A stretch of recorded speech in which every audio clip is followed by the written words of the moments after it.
morning, friends. I'm your friend Sonia. And I'm your other friend Anna. Since the school year is now over and it's finals week, what was your favorite class, Sonia? I don't know what my favorite class was, but I sure learned a lot in my media concepts class. Goodness, me too. Today we're going to review everything we've learned in Media Concepts Honors. And if you're going to take this class next year, this will be a great preview. One of the very first topics we learned this year was photography. And although it may seem like a simple concept, there's a lot of thought and precision that goes into getting the perfect picture. A lot of the stuff that we learned has to do with where the subject goes in the photo of the placing. And one of the things is the foreground, midground, background.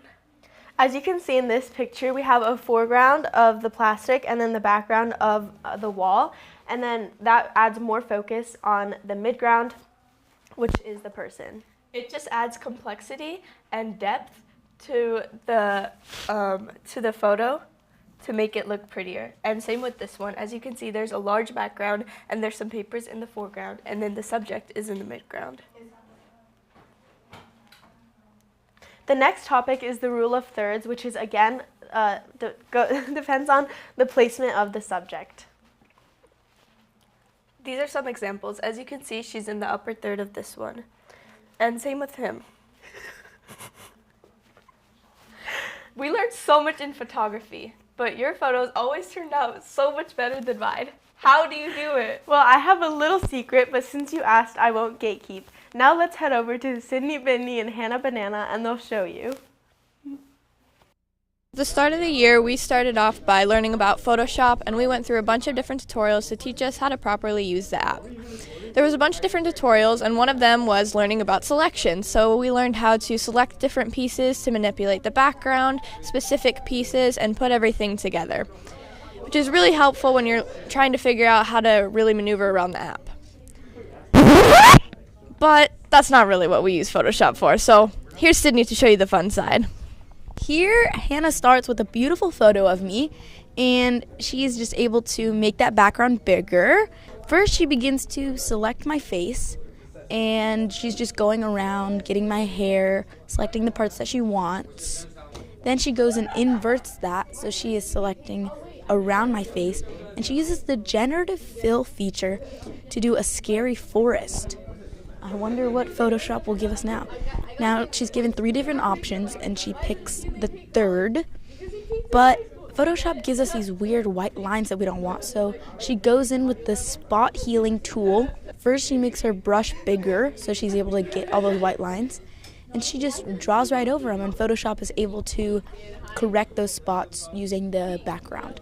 Also, she's able to hold shift when she does this to get these nice straight lines, just really making that background realistic with my face, just really putting me in there. Then Hannah goes in with the brightness, just making it a little darker, making that contrast up, just really putting me into my environment. She also plays around with the hues. This is just like almost a filter over the picture right now. Then she selects a circle behind me, and she goes in and does a scary man with generative fill. And let's see the options Photoshop gives us. Those are haunting. Then she goes back into the brightness and contrast, just kind of plays around to see what looks most menacing. Then she goes in with the text tool, and let's see what she writes. She writes, "He's coming." Like he's coming for me. Ooh, scary. Makes that text red. Then she goes through, looks through her font options. Hannah's very picky about her font. Hannah picks her font that she likes best, and in this beautiful red color, she centers it. Then she's able to increase the font size, make it bigger. He's coming, ... And look at this magnificent photo she has created. Wow. Great job, Hannah. Sydney in her natural habitat. Lastly, she's able to export this photo into her Google Drive, just showing how amazing she is at Photoshop. And look at all that we have learned, and look what we're able to make now. Thank you. Oh, Photoshop? That makes so much more sense. Thanks for telling me now that the year is finally over. And thank you, Hannah and Sydney, for that wonderful image that will never leave me. Of course. Well, now that I told you my secret, how do you get your audio so good in your videos? I could tell you, but I think it's better to show. Let's ask Lucas Fucas, our local audio guy.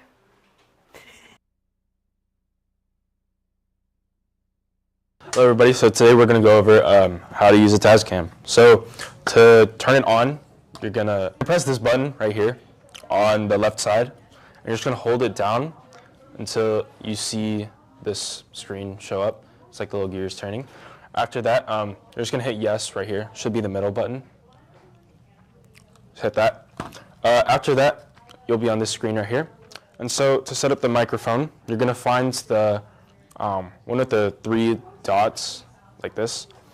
You're going to plug that into the Tascam right here. And you're going to plug the other side into the microphone. So now you have your microphone set up like this. You're all good to start recording. So first you're going to hit this record button right here to start recording. You're going to press it once, and then once it starts blinking red, that's how you know it's ready. So just press it again and the recording will start. And so to pause the recording, you just hit the recording button one more time and it'll pause. And then to start a new recording, you hit this little square button here. Here's some other things that you should keep in mind while you're recording and like using the Tascam. So the first thing is that while you're recording, there's like a little like line here. It shows you like the levels. So what that means is like when like it shows you like basically how loud the recording is. So yeah, like say for example if I was talking into the mic like this, you see that the lines are like longer and stuff. But then you know, when I keep it like farther away, that's when the lines are like less peaky, I guess. And so yeah, also you should always keep in mind that while you're recording, you should always be able to hear it. So to do that, there's a little hole right here. Just plug in the headphones right into there. And there you go. Yeah. Thank you for all that information, Lucas. You might just be my best friend now. Now we're going to put it all together. The perfect composition of camera, editing, and audio skills can be presented in a video. So to show you how talented we've become this year, we're going to play you a segment. Made by the producer of our show, Anthony Frosto.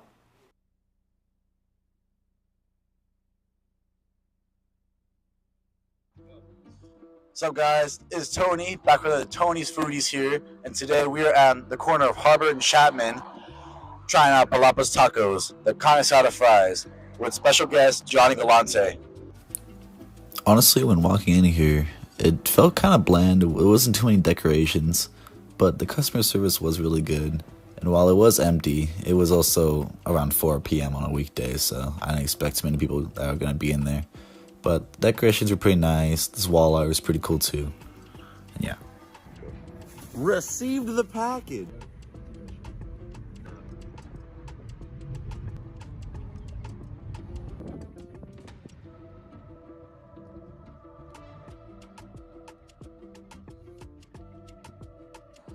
All right, guys, we're now at Lemon Park on Lemon Street, actually. Time to try this. Looks good. All right.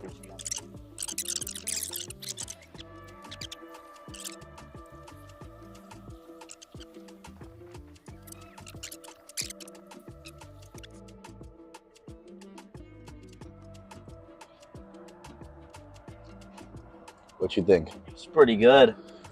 All right, guys. For my final rating, I give it a 7.5 out of 10, and I would have given it an 8.5, but the Cokes are just so expensive. What about you, Johnny? It's true. I'm gonna give it a 7. The Cokes really did not sit right with me. $5 for a bottle of Coke is crazy, and Yeah. Anyways, thank you for watching, guys. I'll see you on the next Tony's Foodies. Wow, I don't know about you, but I feel the talent. Let's get a little inside peek at his process. Okay. Yeah, so I'm here today with Anthony Frosto. He's our producer, but he was also the one that made that segment. So Yeah. So for our first question, I just want to ask, what was like your inspiration for creating that segment? Honestly, I just love food. I'm pretty big backed, so I like to enjoy food. That was my idea. Yeah. So how long would you say that your process took you in total? I think for recording it took a few hours, but editing everything it took a couple more hours on top of that. And then lastly, what was your end goal with the segment? What was the thing that you really wanted to showcase? I wanted to show the people of Troy just how good the carne asada fries were at Palapas Tacos.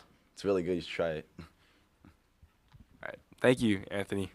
Back to Anna and Sonia. That was really insightful. Do you think we've convinced people of how good this class is yet? I'm not sure anyone could deny it. We're so good. But you know what we might not have convinced them of?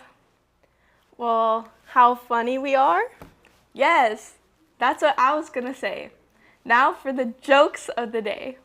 First, I'm gonna do an impression of a mouse leaving their house. Phone, wallet, cheese. Get it? Because people say phone, wallet, keys, but it's mouse, so it said cheese. That's a real knee slapper. Okay, my turn.